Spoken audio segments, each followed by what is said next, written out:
Hello friends, मैं Ranjit GS आज तक में आपका स्वागत करता हूं। दोस्तों, बीपीएससी के द्वारा जो नोटिफिकेशन है कंबाइंड कॉम्पिटिटिव एग्ज़ाम का वो आ गया है। अब आपको फॉर्म भरने की प्रक्रियाएं भी 30 तारीख से शुरू हो रही है। वैसे में कई सारे स्टूडेंट्स के काफ़ी कन्फ्यूजन है और मैंने जब अपने वीडियो के नीचे कमेंट को देख रहा था तो देखा कि कई सारे स्टूडेंट्स की क्वेरी थी कि क्या प्रमाण पत्र अभी चाहिए, कौन कौन से प्रमाण पत्र चाहिए, और साथ साथ सरकारी सेवक वाले भी कमेंट कर रहे थे कि सरकारी सेवक को कितने चांस मिलेंगे। तो इन सभी बातों पर हम काफ़ी बेहतर विस्तार से डिस्कस करने वाले हैं। तो ये वीडियो काफ़ी महत्वपूर्ण होने वाला है। वीडियो को अंत तक देखिए। अगर हमारे चैनल पे नए हैं तो इसे सब्सक्राइब कर ले और बेल आइकन का बटन जरूर दबाएं ताकि आने वाले वीडियो का नोटिफिकेशन आपको सबसे पहले मिल सके। तो दोस्तों, सबसे पहले मैं आपको बता दूं कि नोटिफिकेशन आपका आ गया है 555 पदों के लिए। ये फॉर्म भरने की प्रक्रियाएं जो है वो 30 तारीख से शुरू हो रही है। ठीक है, 30 सितंबर से फॉर्म भरने की प्रक्रियाएं शुरू हो रही है और ये 5 नवंबर तक फॉर्म भरे जाएंगे। एग्ज़ाम की तिथि की बात करें तो एग्ज़ाम की तिथि के लिए बीपीएससी ने ये बता दिया है कि अब 12 दिसंबर को एग्ज़ाम जो होनी थी वो नहीं होगी। दिसंबर के लास्ट में परीक्षा होने की संभावनाएं हैं। ठीक है, इस तरह से आप देख लिए कि ये बीपीएससी ने स्पष्ट क्लियर कर दिया है। अब है कि कौन कौन से प्रमाण पत्र चाहिए आपको। तो मैं आपको बता दूं कि काफ़ी सारे स्टूडेंट्स हैं जो प्रश्न पूछ रहे थे कि क्या मैं पार्ट 2 में हूं, या फिर मैं स्टूडेंट्स यह भी पूछ रहे थे कि मैंने इस बार ग्रेजुएशन का एग्ज़ाम दिया है, क्या मैं फॉर्म भर सकता हूं। तो मैं उनको कहूंगा कि अगर आप एग्ज़ाम दे दिए हैं, अगर आपका रिजल्ट ठीक है 5/11 से पहले घोषित हो जाता है तो डेफिनेट रूप से आप फॉर्म भरने की स्थिति में रहेंगे। अगर नहीं घोषित होता है तो आप फॉर्म भरने की स्थिति में नहीं रहेंगे।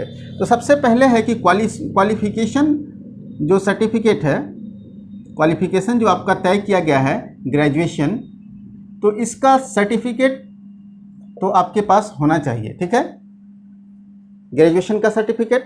उसके बाद सबसे महत्वपूर्ण क्वालिफिकेशन सर्टिफिकेट तो सबके पास उपलब्ध होंगे, और वो भी कब का, वो भी होना चाहिए आपको फॉर्म भरने से पहले का। ठीक है, दूसरी बात है कि आपको कास्ट सर्टिफिकेट चाहिए।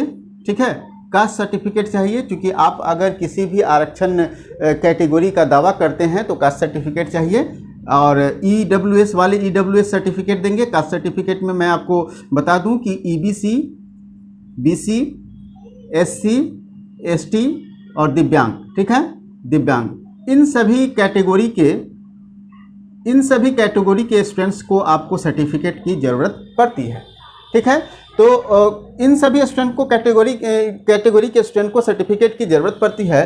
तो जो लोग EBC, BC, SC, ST होने का या दिव्यांग होने का दावा करते हैं उनको ये सर्टिफिकेट आपको अद्यतन चाहिए, मतलब 2020 से 21, ठीक है, इससे पहले का नहीं चाहिए, उसको करंट चाहिए। ठीक है, तो इसको करंट सर्टिफिकेट चाहिए, वर्तमान का सर्टिफिकेट चाहिए। तो एकदम आपको अभी से इसको बनवा लेना है। ठीक है, बनवा लेना है। जो दिव्यांग कैटेगरी के स्टूडेंट्स हैं, ठीक है, जो दिव्यांग कैटेगरी के स्टूडेंट्स हैं उनका सर्टिफिकेट अगर अभी तक रिन्यूअल नहीं हुआ है तो उनको रिन्यूअल करवा लेना चाहिए। और ये अगर 2020-21 तक का उनका रिन्यूअल है तो चल जाएगा, लेकिन अगर उससे पहले का है तो नहीं चलेगा। इसलिए उसके बाद आपको EWS का जो सर्टिफिकेट है 2020-21 के लिए ही चाहिए।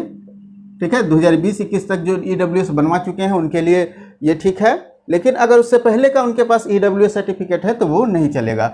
मतलब आपको इन सभी कैटेगरीज के स्टूडेंट्स को जो सर्टिफिकेट चाहिए आरक्षण के दावा करने के लिए वो आपको मतलब 2020-21 का चाहिए, चाहे वो क्रीमी लेयर सर्टिफिकेट हो या नॉन क्रीमी लेयर सर्टिफिकेट हो, या फिर आपको EBC, SC, ST होने के लिए कास्ट सर्टिफिकेट हो। ये सभी सर्टिफिकेट आपको एग्जाम फॉर्म भरने से पहले तक का होना जरूरी है।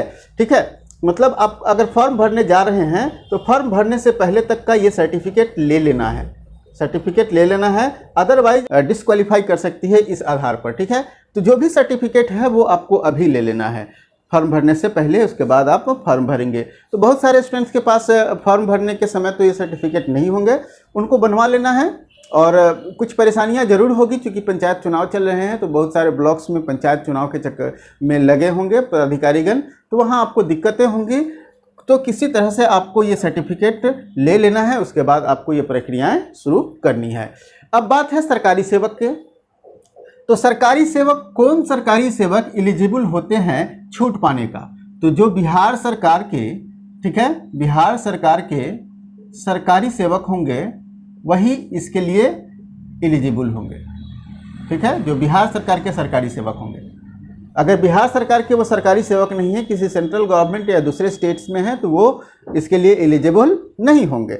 ठीक है, और आरक्षण का जो दावा करते हैं वो बिहार सरकार के रीजनल जो होंगे, बिहार सरकार के अधिवासी होंगे, जो बिहार सरकार के आवासीय कैंडिडेट्स हैं, वही इसके लिए एलिजिबल होंगे। दूसरे मतलब स्टेट के जो स्टूडेंट्स होंगे वो जनरल कैटेगरी में आएंगे। ठीक है, चाहे वो किसी भी कैटेगरी से क्यों नहीं हो, वो जनरल कैटेगरी में आएंगे। तो ये जो भी चीज़ें हैं, ये आरक्षण का दावा किसी पर लागू होगा? बिहार सरकार के मूल निवासी जो होंगे उन्हीं पर। वही बिहार सरकार के जो सरकारी सेवक होंगे वही सरकारी सेवक लाभ उठा पाएंगे।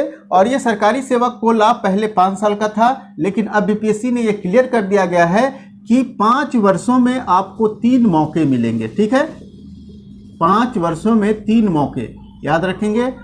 3 अटेम्प्ट आप दे सकते हैं। कितने? 5 वर्षों में 3 अटेम्प्ट आप बैठ सकते हैं, इससे ज़्यादा अब आप नहीं बैठ सकते हैं। तो हालांकि ये बिहार सरकार के सरकारी सेवक के लिए थोड़ा सा अच्छी खबर नहीं है, क्योंकि अब उनके प्रयासों को घटा दिया गया है, तो अच्छी खबर तो नहीं कहा जा सकता है बिहार सरकार के सरकारी सेवक के लिए। लेकिन 3 अटेम्प्ट दिया गया है, अब आपको उसी 3 अटेम्प्ट में ही काम करना है। तो डेफिनेट रूप से अब आपको सारी चीज़ क्लियर हो गए होंगे कि आपके सर्टिफिकेट कब का चाहिए। ठीक है, और आप मतलब बिहार सरकार के जो सरकारी सेवक हैं उनको कितने मौके मिलेंगे, सारी चीज़ क्लियर हो गए होंगे। दोस्तों, अगर आप 67वीं बीपीएससी का तैयारी कर रहे हैं, ठीक है, तो डेफिनेट रूप से आपके पास अब समय बहुत कम है। और समय कम इसलिए है कि दिसंबर में एग्ज़ाम होना है, तो आपके पास लगभग 3 महीने का समय है। 3 महीने का समय है। 3 महीने में कैसे तैयारी करना है, इसके लिए मैंने ऑलरेडी वीडियो डाल चुका हूं। आप नहीं देखे हैं तो डेफिनेट रूप से देख लीजिएगा। और 67वीं बीपीएससी के प्रिपरेशन के लिए मैंने जीएस आज तक का अपना मोबाइल ऐप लॉन्च हो चुका है।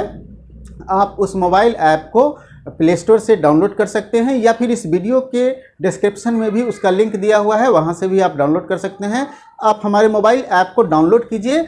और 75 दिन का प्लान चल रहा है। इसमें 75 दिन में आपको बीपीएससी की तैयारी इस तरह से कराई जाएगी कि आप 115 मार्क्स लाने की स्थिति में रहेंगे। और ये तैयारी चल रहा है जिसका नाम है होमवर्क सीरीज। ठीक है, होमवर्क सीरीज चल रहा है। इस होमवर्क सीरीज को ज्वाइन कीजिए। होमवर्क सीरीज में आपको मात्र 160 रुपये में 75 दिन में तैयारी करवाया जा रहा है। ये होमवर्क सीरीज में आपको मिलेगा क्या? तो सबसे पहले है कि आपको होमवर्क तो मिलता ही है डेली बेसिस पे। होमवर्क के साथ साथ आपको होमवर्क का टेस्ट भी मिलता है। जो आप होमवर्क कर लिए हैं उसका टेस्ट भी लगा लीजिए। साथ साथ आपको कुछ वीडियोज मिल जाएंगे और कुछ आपको वीडियो मतलब मटेरियल मिल जाएंगे। ठीक है, स्टडी मटेरियल मिल जाएंगे। तो ये सारी सुविधाएं उपलब्ध कराई जा रही है। वहीं पे आपको 1 अक्टूबर से, ठीक है, 1 अक्टूबर से 67वीं यूपीएससी के लिए टेस्ट सीरीज लॉन्च हो रहा है। ठीक है, 67वीं यूपीएससी के लिए टेस्ट सीरीज लॉन्च हो रहा है। और इस टेस्ट सीरीज का कॉस्ट भी मात्र बहुत कम है, 150 रुपये रखा गया है। 1000 पहले 1000 स्टूडेंट्स के लिए, ठीक है, मात्र 150 रुपये। और ये 150 रुपये डीपी वैकेशन तक काम करेंगे। और ये होमवर्क सीरीज के 160 रुपये जो रखे गए हैं वो मतलब 30 तारीख तक ही लागू होगा। 30 तारीख के बाद इसके कॉस्ट कुछ बढ़ जाएंगे। ठीक है, तो ये होमवर्क सीरीज और टेस्ट सीरीज दोनों ज्वाइन कीजिए, आपकी तैयारी पूर्ण होगी, ये मेरा दावा है। ठीक है, तो दोस्तों हमें पूरी उम्मीद है कि ये वीडियो आपको पसंद आया होगा। वीडियो पसंद आया हो तो लाइक कीजिए और दोस्तों के साथ भी शेयर कीजिए, ताकि उन्हें भी किसी तरह का कोई कन्फ्यूज़न ना हो। और आप इन सभी कन्फ्यूज़न को अभी आप दूर कर लिए हैं। अब आपको अपनी तैयारी में लग जाना चाहिए, अपने सर्टिफिकेट्स को बनवाने में लग जाना चाहिए, क्योंकि कुछ भाग दौड़ करनी पड़ेगी सर्टिफिकेट को बनवाने के लिए। तो डेफिनेट रूप से आप ये कर पाएंगे और अपना फॉर्म भर पाएंगे, हमें पूरी उम्मीद है। और मेरा शुभकामनाएं आपके साथ हैं। फिर मिलते हैं हम अगले वीडियो में एक नए टॉपिक के साथ।